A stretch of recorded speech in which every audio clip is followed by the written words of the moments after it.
सुप्रभात। 8 क्लास। बेटे 3 दिन लगाए हमने इस कविता को पढ़ने में, समझने में। तो उम्मीद है बच्चों को अच्छे से समझ आ गई होगी। इसीलिए बच्चे अब इसके क्वेश्चन आंसर देखेंगे।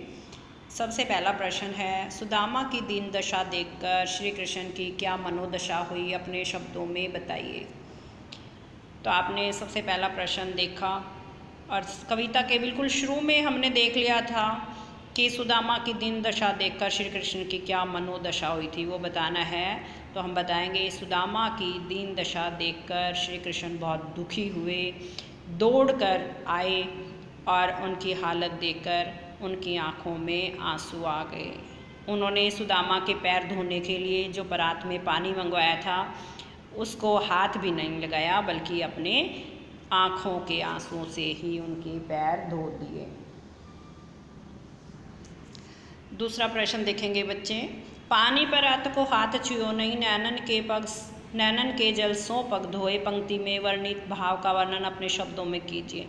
इसका मतलब बताना है। इसका मतलब आप यहाँ ध्यान से देख लेंगे, पहला प्रश्न का उत्तर और दूसरे का एक जैसा ही है। आप एक ही बार उत्तर लिख सकते हैं दोनों का, क्योंकि इसमें इसका मतलब बताना है। तो यहाँ हम बताएंगे कि जब भी कोई मेहमान आता था पहले समय में, तो हमारे यहाँ परात में पानी मंगवाया जाता था उसके पैर धोने के लिए। उसी तरह से जब श्री कृष्ण के यहाँ सुदामा जी आए तो उन्होंने उनके पैर धोने के लिए जब परात में पानी मंगवाया, लेकिन सुदामा की बुरी हालत को देखकर, दीन दशा को देखकर श्री कृष्ण इतने दुखी हुए कि उन्होंने उस पानी को परात के पानी को कह सकते हैं, उस परात के पानी को हाथ से छुआ तक नहीं, बल्कि अपनी आँखों के जल से यानी आंसुओं से ही उनके पैर धो दिए।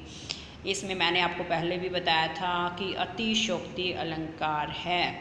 आप ध्यान देंगे, जहाँ किसी बात का वर्णन बहुत बढ़ा चढ़ा कर किया जाए वहाँ अतिशयोक्ति अलंकार होता है। तीसरा प्रश्न, चोरी की बान में हो जू परवीने। इसका मतलब है चोरी की आदत में तुम पहले से ही बहुत चतुर हो। लेकिन ये देखेंगे कि आप ये बताएंगे कि उपर्युक्त पंक्ति कौन किससे कह रहा है कि चोरी की आदत में तुम बहुत चतुर हो। ये पंक्ति किसने किससे कही थी। तो आपने अगर कविता को ध्यान से पढ़ा होगा तो आप ध्यान देंगे कि ये पंक्ति श्री कृष्ण ने सुदामा से कही थी।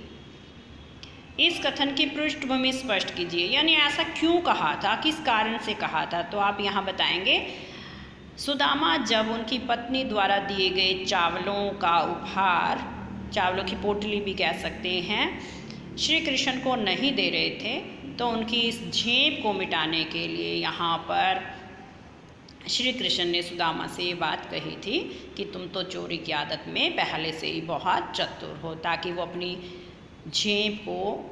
ताकि उनकी झेप को मिटा सकें और वो उपहार उन्हें दे सकें।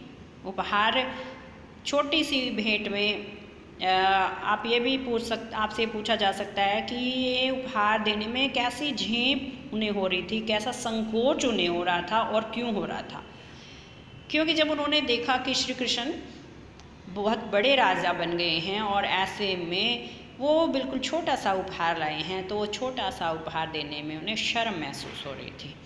तीसरा है, इस बारे में पूछा है कि इस उपालंब यानी शिकायत के पीछे कौन सी पौराणिक कथा है, यानी कौन सी कहानी है इसके पीछे।